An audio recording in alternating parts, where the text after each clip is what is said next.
Tom threw that Super Bowl trophy, and everyone thinks I caught that. But I can tell you this. I did not catch that Super Bowl trophy. That was the other tight end. And if I can go back, I would actually redo that boat parade because I was absolutely hammered, and I don't actually remember much. But if that trophy did fall into the sea, I would have definitely let it go right then and there because I would have possibly drowned because I was out of my mind. But I would have definitely went back 2 or 3 days later and went, Scuba team would have been there immediately. Deep sea diving to go get it with the scuba gear on. Here comes Scuba Gronk. Scuba Steve. Going for the trophy. Big and Daddy. then, grab a couple fish on my way up so we can grill out after as well. Welcome to Dudes on Dudes. I'm Julian Edelman. I'm Rob Gronkowski. And this is the show where your favorite dudes talk about their favorite dudes. It's Super Bowl week. We've all been waiting for it. And who are we talking about today? A dude who balled out on his new team. He had a magical year. He went over 2,000 yards. This is like a Disney movie if they go and win the Super Bowl. A legendary coach that's becoming a Super Bowl mainstay. There's always talks about how tough their practices are, and it's evident through how his teams have always played. He's a really good coach. 300 wins. And we wrap it up with a special Super Bowl hotline edition of Chillest Dude of the Week, presented by Coors Light. Let's get into it. Dudes on Dudes is a production of iHeartRadio.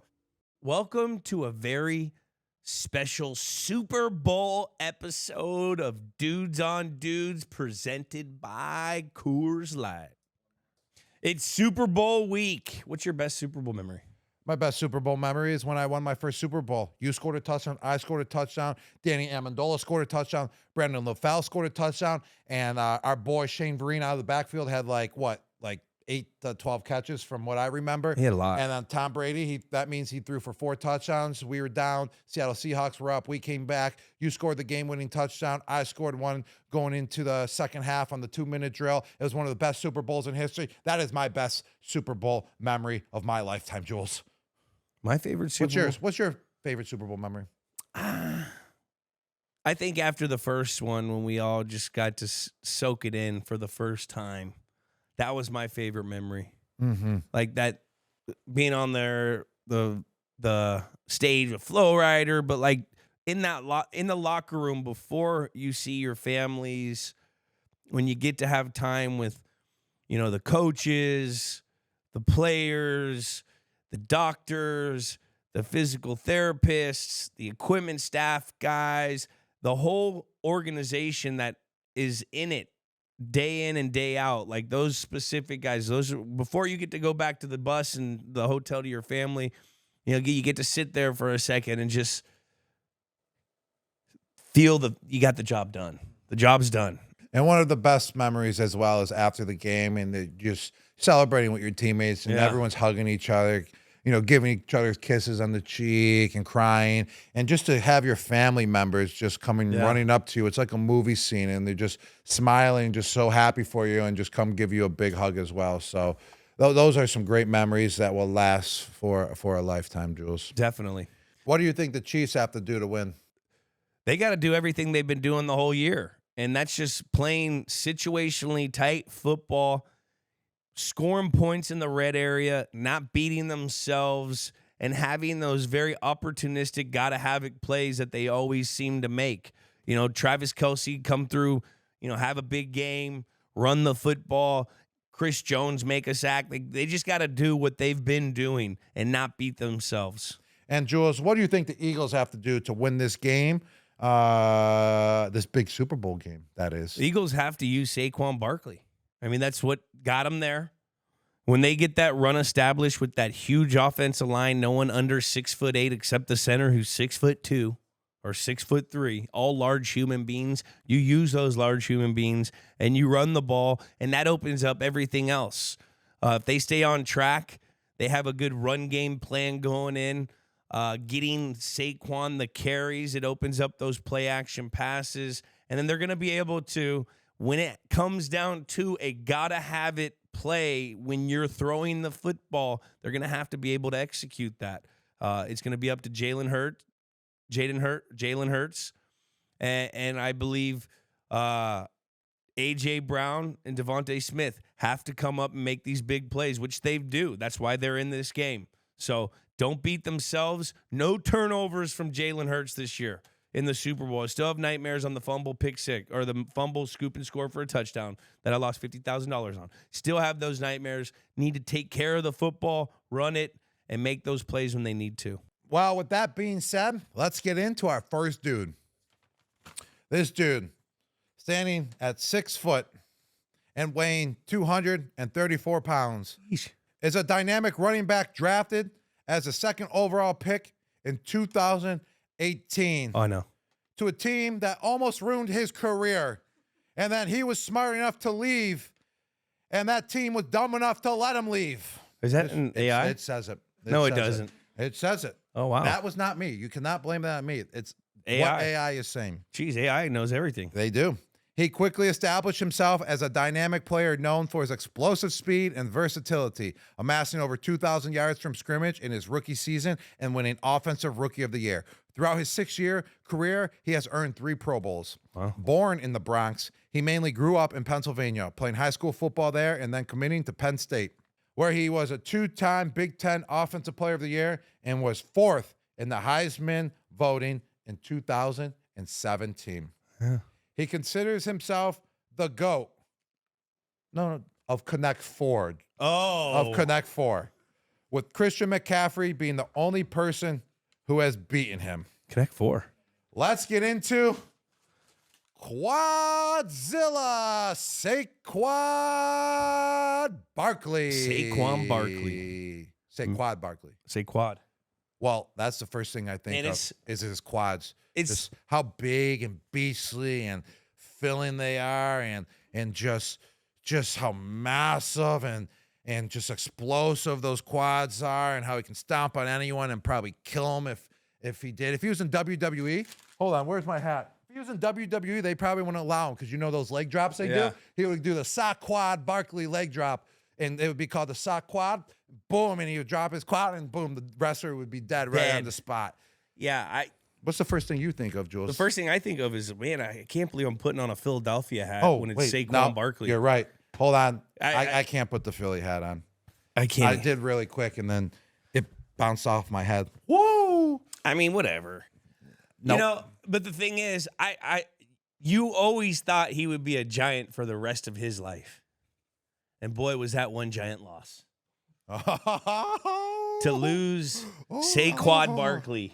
I mean, and to see him go out and do what he's doing this year with a really good football team. I mean, this is what you want for a guy like Saquon Barkley, because he's just a good ass dude. I mean, you look in the last game of the year or in the playoffs, the 4-minute situation, breaks a big run, stops down. The whole team's like, why didn't you score? And he's over here as long as we win. Like, that's the kind of guy Saquon is. I've had team player. I've got to hang out with him at a whole bunch of cool things. That actually makes it even more surprising and more hurtful to the Giants fan base that he was such a team player as well, and they still let him go. Mm-hmm. I mean, who's calling the shots over there? I think I really don't want to blame Dable, because I love Dable, and he's like one of my favorite coaches of all time. But like, he's the head coach, but like, the head coach doesn't call the shots about who comes in and out as the players.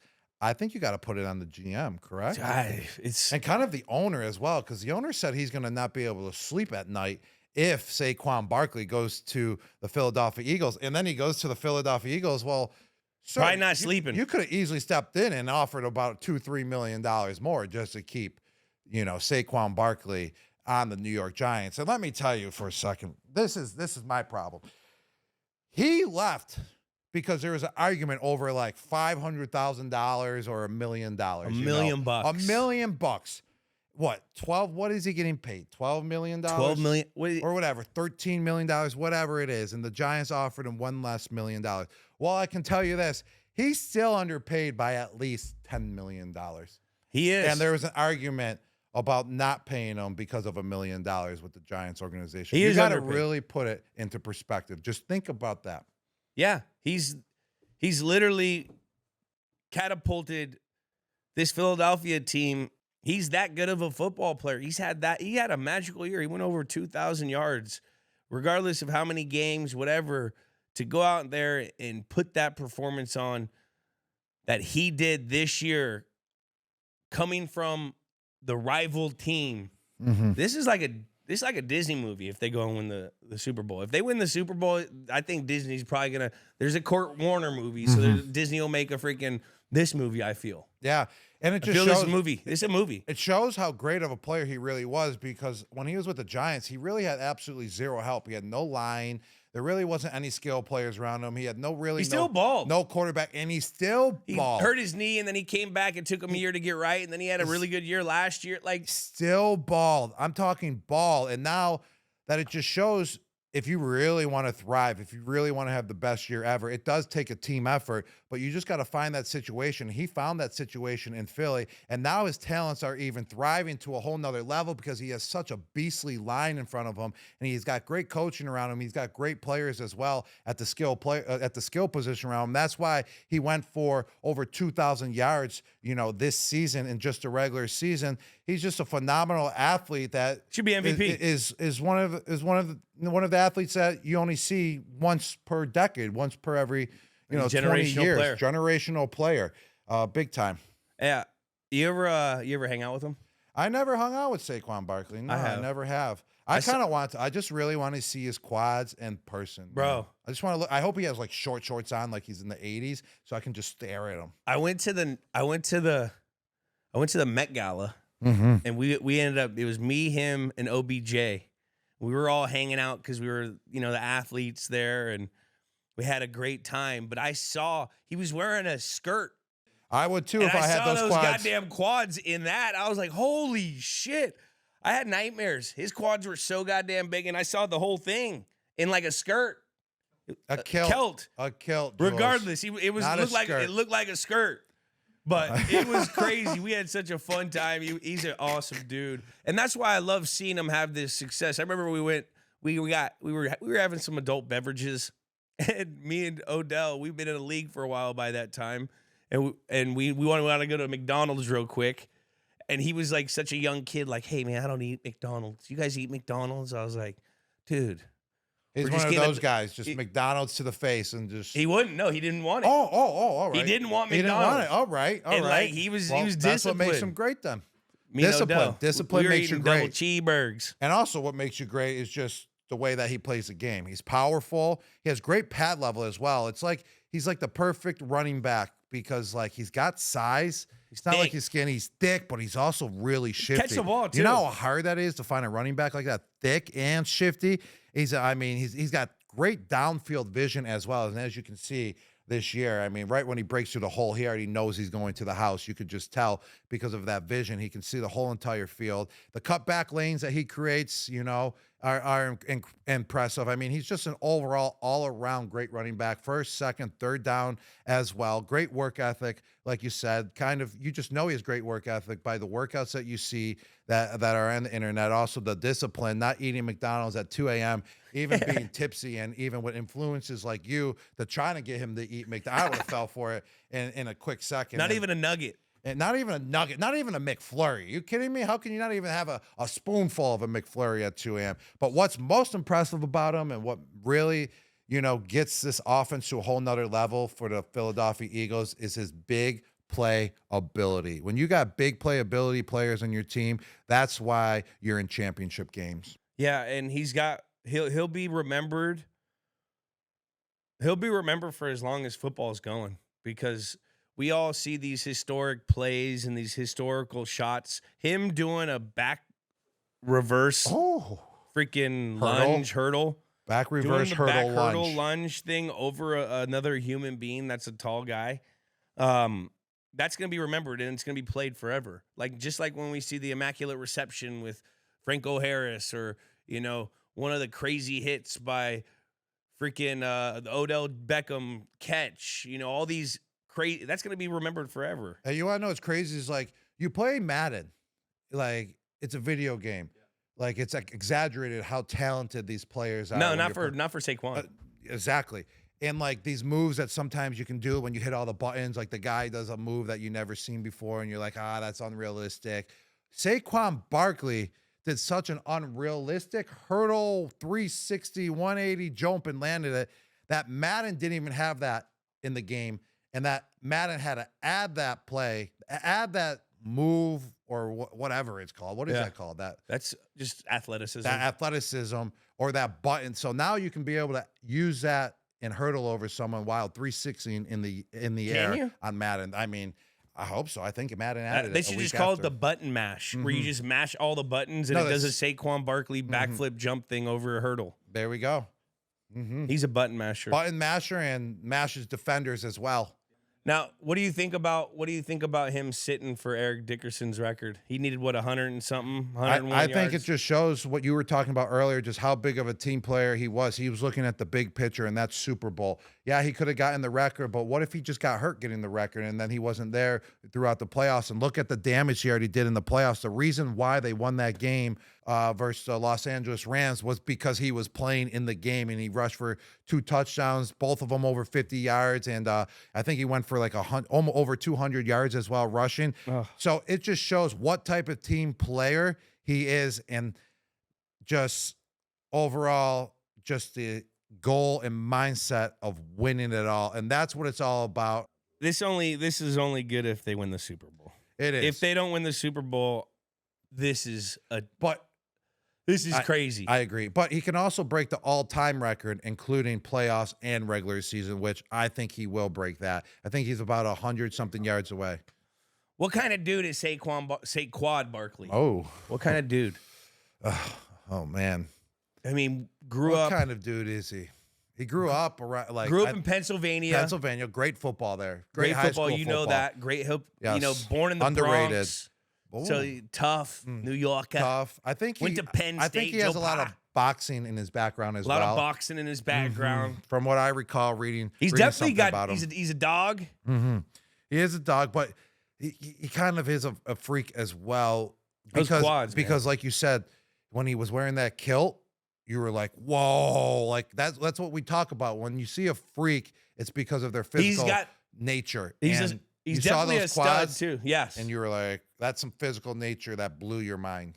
It was mind blowing. It was kind of like the first time when I saw Dante Hightower's calves. Oh, freaky. He's got some big ass calves. Imagine if you combine, if you made one leg and you had Dante Hightower's calves and Saquon Barkley's quad, you would get like someone. I think that person. It'd be like the Hawk, actually. I think that person he could do a tug of war with a fucking like whatever the best super diesel truck there is. He could probably with that leg an F-350. Definitely. Actually, screw it, an 18-wheeler. He could probably take down an 18-wheeler. He's definitely a dude's dude as well because of how big of a team player he is. The team player. I mean, to go and be the most hated guy for a team. And then join that team, and then become such a big leader that it's apparent and be beloved. We were all looking at a whole at locker room and fan base. But that story that you told me about when he was in the kilt, that's just sticking to my head, so I know what I'm going with. 1, 2, 3, freak. Yeah, man, you see those legs? Sexy. Person at 230 pounds is not supposed to do jump flips, back hurdles over men that are trying to kill you. Only when you got quads like that, though, Jules. Quadzilla. Man, Jules, you know what's rough? The Monday after the big game. It's like the Mondayest Monday ever. Totally, dude. You wake up, no more football. It's just brutal. But hey, that's when you gotta choose chill. Exactly. That's what I'm talking about, baby. And for me, it's all about keeping it simple. The other week, my power went out, so we turned it into poker night by using a flashlight. And of course, there was Coors Light, those blue mountains on the can. That's how you know it's as cold as the Rockies. Perfect for chill moments like that. And now Coors Light is taking it up a notch with their Mondays Light 12-pack. They are literally turning a case of the Mondays into, well, a case of beer. It's the perfect way to keep the chill vibe going on one of the toughest Mondays of the year. So don't let that Monday after the big game get you down. Choose chill. Grab a Coors Light and make it a good one. This year, choose chill on one of the worst Mondays of the year. Learn more about Mondays Light at CoorsLight.com/Mondays. That's CoorsLight.com/Mondays. Choose chill with Coors Light. Coors Brewing Company. Golden, Colorado beer. All right, Jules. Let's go to the next one. Next man up. This towering man of the NFL is the head coach of the Kansas City Chiefs. Oh. and former coach of the Philadelphia Eagles. Oh. Although he wasn't drafted as a player, he has become a coaching giant, amassing 300 total wins and leading the Chiefs to 3 Super Bowl victories. This Los Angeles native's larger-than-life personality matches his physique with legendary tales, including driving his car straight to the pitcher's mound when late for a baseball game and stiffing John Wayne when he asked for more meatballs while working as a caterer for The Tonight Show. Let's get on Andy Reid, Jules. Andy Reid, huh? What's the first thing you think of when you hear the name Andy Put Reid? our hat on? Oh. Andy Reid. We're going to put a Chiefs hat on. I'm not putting it on. I'm not going to put the Chiefs hat on either. I'm going to just show it. Hey, everyone, Andy Reid, head It's coach. a kind of a cool hat. I like the design. The We'll just colors put are that cool. there.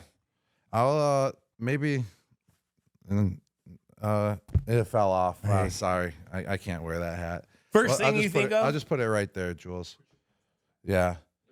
I'm just going to keep this Patriots hat on, Jules. I feel, yeah, there we go. I feel more comfortable in this one. First thing I think of when I think of Andy Reid. Yeah, let's hear it. The State Farm commercial when he asked for the nuggets. You gonna eat those nuggies? No, but that's the first thing you think of is someone that like loves football and that is a player's coach. I've heard just through everyone that has played under him, they love playing for Coach Reid, and it seems he's an offensive guy. It's a fun environment, but I guess they really work their asses off too. There's always talks about how tough their practices are, and it's evident through how his teams have always played. He's a really good coach. I mean, 300 wins. There's only 3 people that have that. Hallis, Shula, and Bill.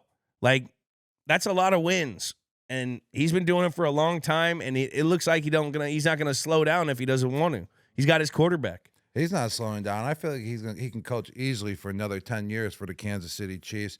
I mean, they're going to be a combo for quite some time. I can't see him retiring with, Patrick Mahomes basically in his prime. And he's going to be in his prime for the next 8 years minimum, I would say, especially with having Coach Andy Reid right there by his side. I mean, this guy's a 3-time Super Bowl champion. He's a 1-time Super Bowl champ as an assistant Packers with the Green Bay Packers. Beat What the year was Pats. that? 97. 97. I mean, 2002 96? AP NFL But it was coach- in 97. Coach of the year. Yeah, 97 he won the Super Bowl as the assistant. I mean, when think about this. This is how amazing Andy Reid really is. He's the winningest coach in Eagles history, but there's an asterisk there because he just never won a Super Bowl with the Eagles. Even though he got them to a Super Bowl, they just ended up losing 4 to, NFC championships in a row. I think what they lost to the New England Patriots, Yeah. correct? 04, When he was the 03. head coach, was that when T.O. was on the team with the ankle and he Broken came ankle. back and did all that good stuff? I mean, he has 27 total playoff wins as well, and Coach Bill Belichick holds that record with 31 playoff wins, and I'm sure Andy Reid's probably going to surpass that either it can't be this year because they had a bye week, but probably this year over the next couple 3 years. over the next couple years. I mean, he's a special guy, man.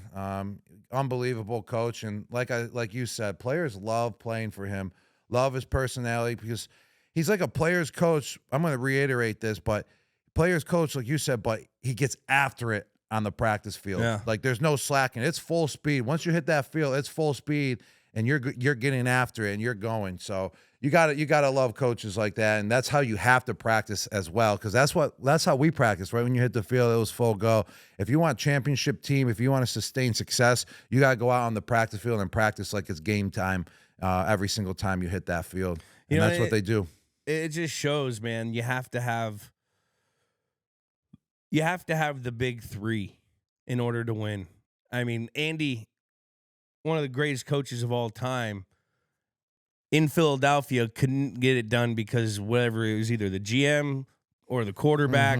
The head coach, GM, and the quarterback have to be on the same wavelength, and he's found that right now in Kansas City, and he's a huge part of that because of just you watch him when we were watching the film of just his mic'd up stuff and his ability to explain to players.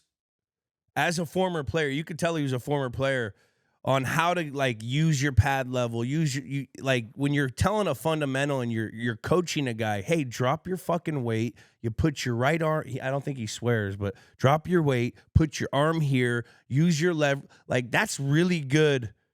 That's really good coaching. Like you watch his stuff. He's a very intuitive coach, very fundamentally sound. He had a lot of early on in his career. He had the clock shit though. You know, I remember he always had clock stuff that he would kind of fumble with, overcoming his clock. I think they talked about that was the big knock on him for about his first 20 years of his head coaching career, right? About that, clock Philly management. I can tell you this: he's managing that clock better than ever now. Yeah, with the Kansas City Chiefs, and that goes into everyone having to be on the same page. Like you have to have the quarterback to do that. You have to, just makes things easier. He's at a level and he's evolved where.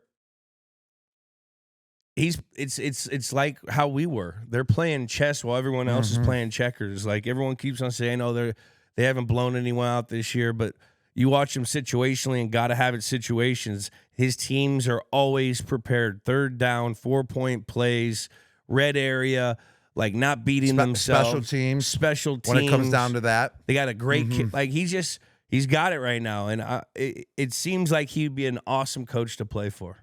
Yeah, awesome coach to play for. He's tough. And what I really liked about him when we were watching those NFL films type things and how he was talking to his players, like it's not like he's screaming at his players. Like he gets their attention. Every time he talks, his players were listening. And it's like he's just telling you, he's telling you in a way to where you want to use it, for your benefit out on the field. Because every time he's coaching you, he always has a great point. Like you were talking about the pad level, having your right hand down and get it inside or whatever it was that he was coaching you with. Just the way that he presented himself and the way that he was telling you, like it was always just like you have to listen, and it just caught his attention, every time he was talking to you, which was like really cool just to see that relationship between a coach and player. When I watched that, it reminded me a lot of how Scarnecchio would coach the linemen.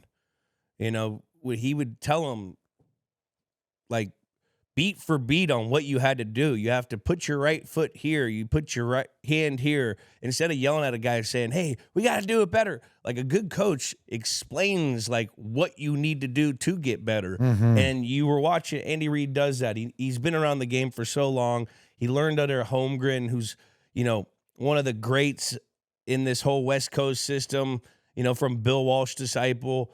Like, I grew up watching these teams, these Niners teams, these Packers teams, and, like, to see him have his shot with his guys and his, like, version of it, it's remarkable.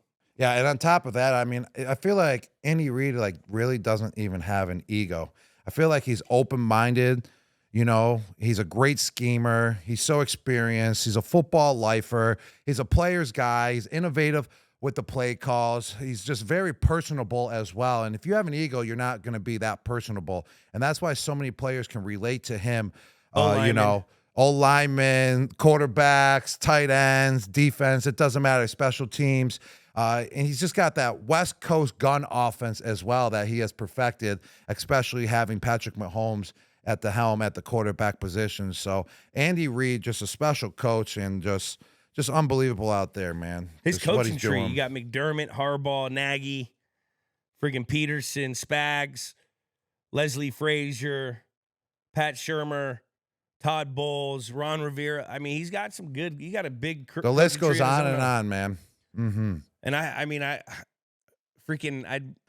anytime I'm around Shady McCoy, what does Shady always talk about? Andy Reid's weight. He always be talking how great Andy Reid is, and just over the years, man, I've thought about it, and he's a damn good coach. Hey, how big was Andy Reid as a kid? I remember that punt pass, the punt pass and kick clip when he was 13 years old. He was just towering over everyone. It was at the LA Coliseum, and he just looked like a grown man compared to all the other 13-year-old kids. And I was a punt pass and kick guy back in the day, and I thought I was towering over kids. Andy Reid literally looked like 4 times bigger than the next biggest kid out there out in the field. So that just shows that he's a footballer, for life, because he was in punt, pass, and kick at 13 years old. That's incredible, man. Yeah, I love that about him. You got to see that clip. It's hilarious. What about the Hawaiian shirts that he always wears? I mean, it's He's just a cool dude. he I is. feel like. He's happy with him. Mm-hmm. He's happy with his way. He's comfortable in his own skin. He's comfortable in his own skin. He really is. And that's kind of part of being a great coach, is being comfortable with who you are. That makes you a great player as well. You got to be satisfied with everything in your life, with who you are, and then you can go out there and just dominate. And I feel like Andy Reid's in that position where he's so satisfied with who he is in his own skin that he can go out there and just be himself at all times and not even think about it. Do you think Belichick would ever dress up like Santa after a win? I don't think so, Jules. I don't think so. Maybe the Grinch back in the days. He'd be like, no celebrating. Let's get the film now. Oh, man. Man, it's important to have that humor It in is. the locker room. Humor's great. We had other guys that did that, but it's cool, to see, guys like him do that. Who do you think's better in the commercials? Andy Reid or Saban? Oh, you're bringing up Saban now. That Saban Verbro commercial is All pretty right. funny. I don't know. I definitely got to go with Andy Reid. The chicken nugget in the State Nuggies, Farm you gonna commercial. eat those nuggies? Andy Reid just has that personality as well for the commercials. Nick Saban's more of like, great coach, but I mean, he's kind of, a little bit more stiff than Andy Reid, I would say. Yeah, but they use the stiffness. Yeah, they do. They use it to their advantage. But Andy Reid just overall, I think wins that category. What about top 3 reddest people to get on the sideline when it's cold? He's up there, right? Well, if you include McDermott, Coughlin. I never heard of this argument before. I mean, I just feel you're like right. Andy McDermott Reid, is red, dude. He's Thinking red. about it every time we play him, because it's always cold in Yeah. Buffalo, but still. Coughlin, like he looked like he was gonna. He was red at all exploding. times. He was just ready. He was like a steam coming out of his head at all But times. Big Red gets red too. I think that's Andy Reid though. He's always red. Fucking. And that's why it was great when he Have you dressed ever as met Santa him? Claus. Like, it just fit him perfect. I never met Andy Reid. No, Yeah, we never have, man. I think we did I haven't really met him either. I bet he'd be really cool. to Really talk to. cool. I'd love to talk about our battles with him from his side. Like his perspective, what he was thinking, why he called that play, Yeah. what he thought you were going to do, and what type of coverage he called because of it, and why he couldn't stop you going across the middle on a crossing route. You would ask him that, like, hey, Andy, why couldn't you stop me on the crossing route? Every Well, I time was it was just- 3rd and 10. I You knew it was coming to me. because I had you. They had to put a lot more eyes over there. No, because you were just dominating, Jules. Get out of here. No one was covering you. That's true. So on his interview with Jeffrey Lurie, they're at a steakhouse, and then the waiter comes in and says, "We got a ribeye, a New York strip, or a filet. Which one would you like?" And Andy Reid says all 3, which is a pro move, because what if you get it sliced and then you get to eat? And he became the winningest football coach in Philly Philadelphia history. history, yes. I think that's what made Lurie pick him. A man that likes all 3 cuts is a man good in my business. What's your favorite cut? I'm a ribeye guy. I like ribeye too, a little more fat. I like that marbleization, just crystallize in the steak, and just every bite just melts in your mouth. And that's what Andy Reid likes too. Well, he likes all 3. Yeah. Well, I think he has like a that's why I knew he liked that ribeye as well. the ribeye He likes it all. strip. Mm-hmm. Man, I'm getting hungry. But what kind of dude is Andy Reid? Andy Reid's definitely a dude's dude. He is, but I won't give that to him fully because he is tough out there He on the did, football hey. field, on the practice field. I He heard. did run T.O. out the building. He did. But Which T.O. was I doing think some crazy T.O. shit. maybe ran himself Yeah. out of the building. T.O. So did. he had no choice. T.O. is nuts, man. He's definitely a wizard. I mean, the Without a doubt. intellection of He the could game. be a freak because he's the only lineman that probably knows the pass game the way he does. He's studly for a coach. You know, Yeah. dressing up as Santa Claus. I mean, Santa Claus, the biggest stud in the world. The guy brings Christmas presents to everyone That's true. every single year. To every kid out there. So like, He's definitely that's kind of like what Andy Reid does. He brings Christmas presents to his team, to his players, like all the time. Wins, playoff wins, little Super schemes, Bowls, little Christmas schemes, gifts. plays. Let's open you up on this play. Here. Let's do a ring around the rosy. Everyone stop. and then you go over here, we'll doll it up with this, and then you get miraculously wide open, Travis Kelce. Exactly. And just wide open. It's a No miracle. guys within 5 yards. That's a gift right there. On 3, what do you think he is? 1, 2, 3. Whiz. Yeah, this guy's He a is. whiz. No doubt. I mean, every time. All offensive linemen are basically whiz. Not all of them, but like they There could be freaks, too. They can be. But he's also a whiz because of, I mean, anytime we would play those guys, I remember Bill always saying, like, watch for some gimmick thing here in the red area, this, that, because they were always adding to their tool belt. Like, they always had a new play on deck at all times. And I've heard that they have, like, those little powwows where they all get to, like, bring in a play on Tuesday and put, like, that's pretty whizzy. He's letting the kids be whiz. He's letting the whiz and the riz go throughout the building. He's a whiz. He's a whiz. Hats off. Let's get into the chillest dude of the week, brought to you by our favorite beer, Coors Light. Them silver. Mm-hmm. What are them? What the are they silver bullet. The silver train. Just I like to call them rocking and rolling down the train those station. Choo choo. That Colorado Kool-Aid. Get Coors Light delivered straight to your door. Visit CoorsLight.com/dudes. Celebrate responsibly. And guess what? There's no one chiller than you, the fans.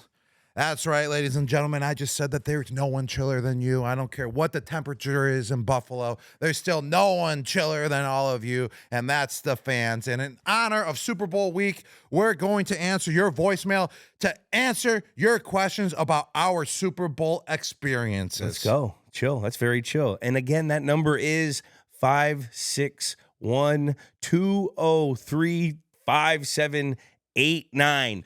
Let's get into it. Hi.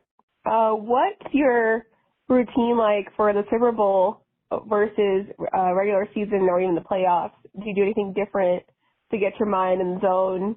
All that. Cheers. Bye. That's a really good question, because when the Super Bowl week comes, everyone thinks like you got to amp up your routine a little bit and you're going to start doing a lot of things different because it's the Super Bowl. But no, that's just the expectations of all the fans thinking that. But you have had a successful routine throughout the whole entire season, and that's why you're in the Super Bowl now. So you stick to your routine, you stick to your game plans, you stick to the walkthroughs that you've been doing, you stick to your recovery routines that you've been doing. You don't have to amp up anything to the next level because it's already gotten you here. So you're going to be ready, you're going to be prepared already for the Super Bowl because of what you have been doing throughout the whole entire regular season and playoffs already. You don't need to drink 18 extra energy drinks for the game. You just need that one that you've been doing all year long already. Maybe you got to learn the expectations of being able to deflect all the things that are going around you. Yeah. That's for sure. You got to be able to manage that. That's going to be a curveball that's thrown at you. Hey, this person needs tickets. That person needs tickets. And tickets are $5,000. Then you could be paying $100,000 in tickets. Paying for free. And then also, just all the other media attention. Do this interview. Do this interview. Just do as least as you possibly can of the distractions for Super Bowl, but prepare like you've been preparing all year long, and you'll be good to go. The biggest change is trying to make your everyday routine in another space, because you're out in a different place. You usually go out a week early. And everything the team does, everything the organization does is predicated to trying to make you as comfortable as possible so you can do your same routine you were doing all year in a different place. I'd always throw a little extra. Just a little extra ball what? drills after practice. I would do a little, you know what I mean?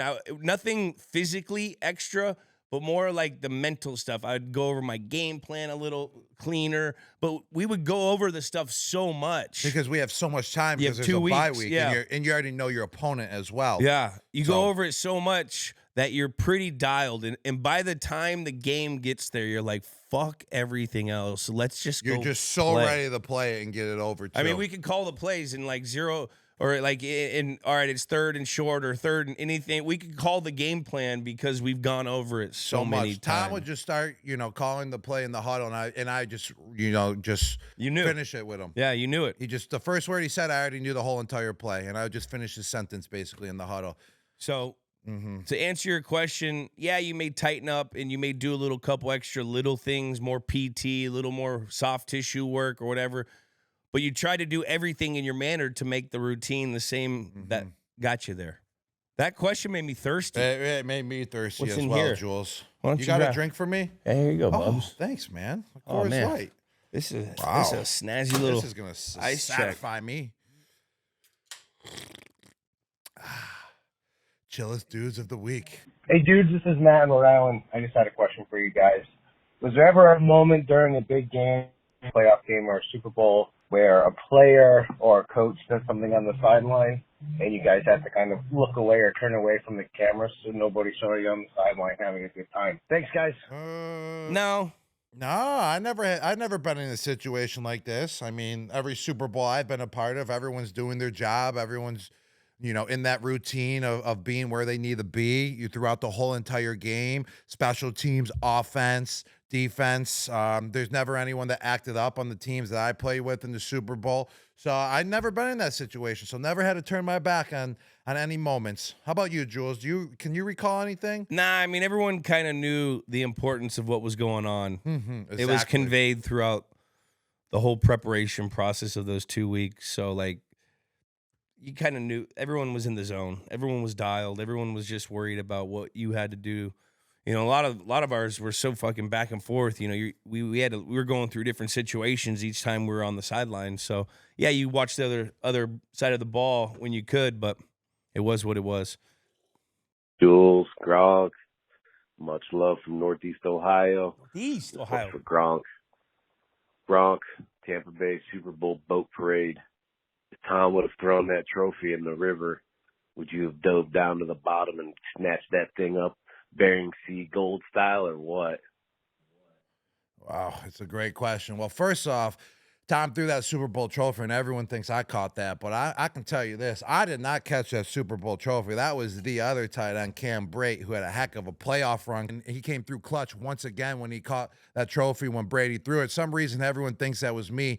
And if I can go back, I would actually redo that boat parade because I was absolutely hammered, and I don't actually remember much.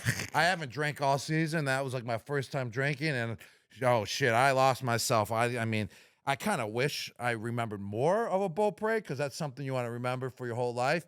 But if that trophy did fall into the sea, I would have definitely let it go right then and there because I would have possibly drowned because I was out of my mind. But I would have definitely went back 2 or 3 days later and went, Scuba team would have been there immediately. Deep sea diving to go get it with the scuba gear on. Here comes Scuba Gronk. Scuba Steve. Going for the trophy. Big and Daddy. Then, grab a couple fish on my way up so we can grill out after as well. Sorry, Jules, that question wasn't for you. How would that have Sorry, if you went Foxborough forever, you could have came down to Tampa too. And how cool was it boat parade, you could have won it. It was cool, but I don't remember it, so I couldn't really tell you. So if it was I would cool. ask you which one's better, but you don't remember. Well, they were both awesome. What was cool is that it switched it up because it was on boats. Yeah, it was But warm. also, let me tell you, I mean, the parades, the duck parades in Boston, you can't beat those. I mean, the amount of people and support. Yeah. Tampa's was great, but you can't beat the parades in Boston. I mean, And it was COVID year too, so it was probably a little.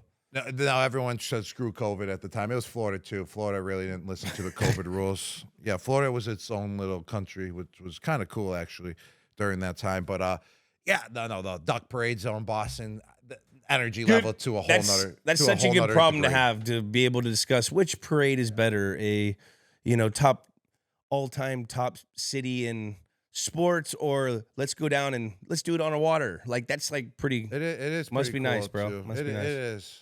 All right, next question. What's up, Gronk and Jules? Yo. A couple questions about Super Bowl memories, just kind of like intricate stuff, not I guess the normal. But what was it like the first night when you did the Super Bowl introduction?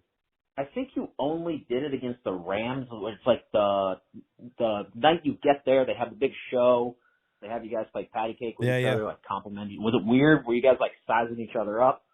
What was that like? Also, what was it like for dudes who were in the Super Bowl for the first time in their career, like the Young Bucks, and by the time you guys were playing like Philly and the Rams and you'd both been like a couple times? What was it like seeing dudes in the Super Bowl for the first time? Maybe things they got like affected by or was just interesting to watch. Tell us about it.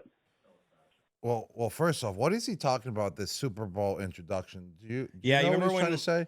So remember like that media day? Media day? No, remember that they called like in the Rams one, they had like, all right, we'll call up Tom and we'll call up the Rams guy. They did that like our last year. I can't Our recall last that. one. Yeah, I mean I remember it a little bit. It wasn't like anything. You went up there, remember you answered some questions. That's media day. You know, you get your own little podium and you answer questions No, but for then an they hour. had it was the first year they did it. I remember just all the extra curricular activities was kind of annoying. Like, you just want to play the game and get ready for the game. Yeah. You thought it was so cool your first year being in the Super Bowl, media day, that you're going to go to that. And actually, you get over that right away. The most important thing is to win the game. You stop caring the second Super Bowl, third Super Bowl you went to, you're like, media day, this is stupid. I can't prepare. This is taking an hour away from my time to prepare or get ready for the game. And then just the same, continuously same thing and same questions over and over. I thought Super Bowl weeks leading up to it as a player kind of sucked. It was a lot. It was a lot. Just was a a lot lot. of distractions. I would say Bill would always say it's only fun, it's only a good memory if you win.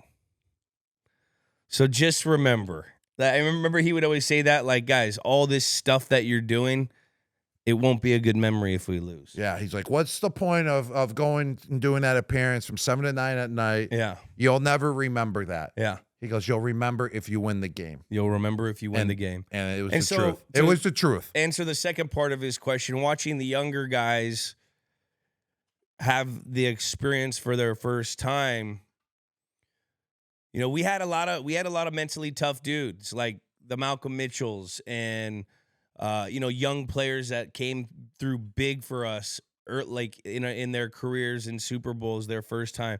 There's a lot of guys that understood the severity, and I think that had to do with like our leaders, you know, Bill and Tom, and how they prepared and how they had a sense of urgency anytime we were doing anything, especially the deeper you got into the playoffs, because you understood how hard it was, A, to get there, and B, how important the situation is, even though, you know, you're not playing the game, like the walkthroughs or the practices. I just remember there was always a micro focus that got bigger and better and more focus and more urgency each week and through those practices, where the practices used to be like at the end of the season, you kind of hate them.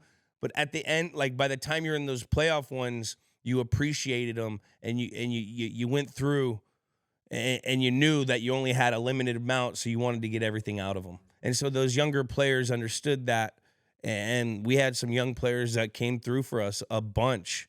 And I think that had to do with the leadership. No doubt about that.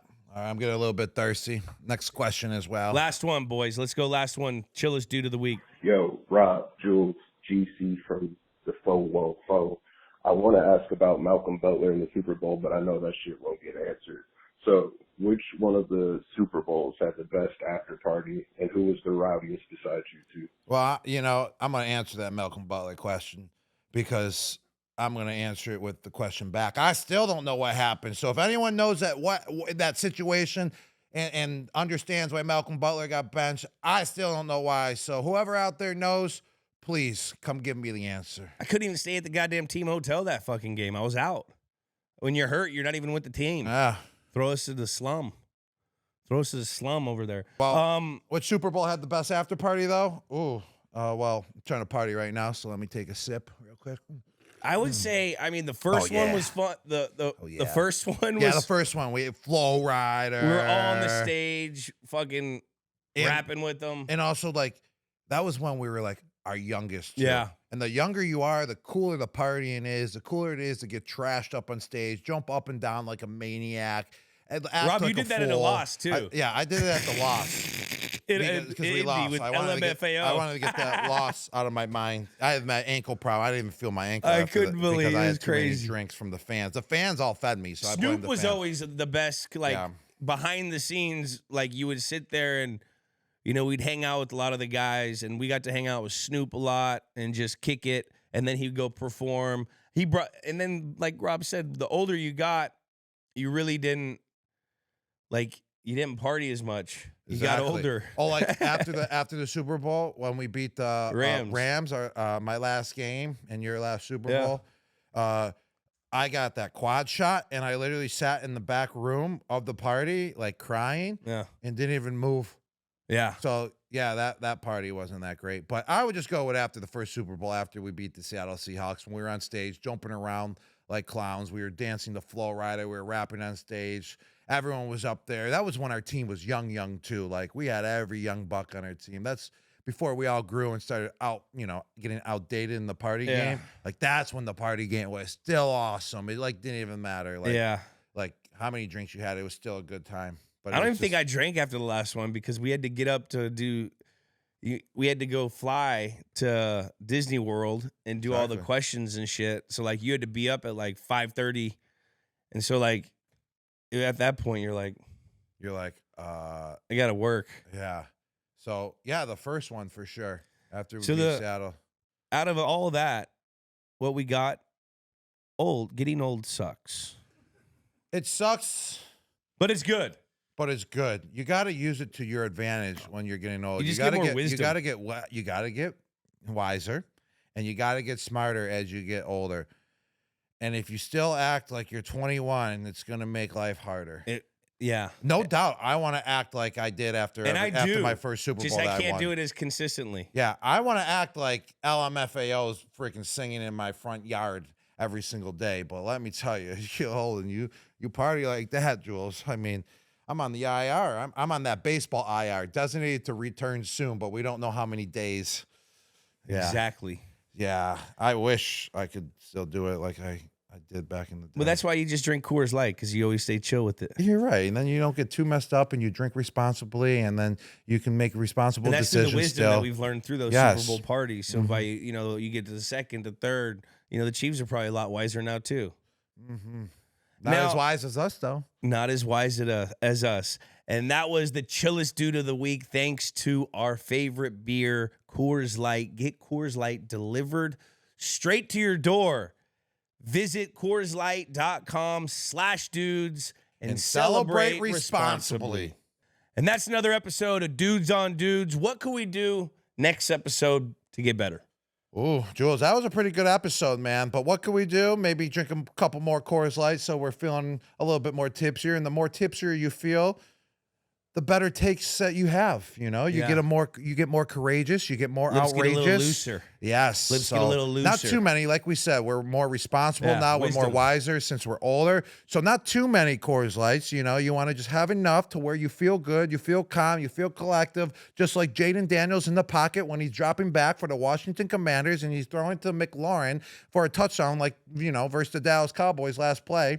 For that big Hail Mary type throw that he had. Without a doubt. Yeah, that's what that Coors Light makes you feel like. Chicago Bears, but same thing. That's how we can get better. Oh, no. It wasn't the Hail Mary. It was that deep pass to the right. Deep pass to the right. To McLaurin, right? Yeah. Versus the Dallas Cowboys. I remember that. Yeah, so that's what we could do better is just have like one or two more beers. Yeah.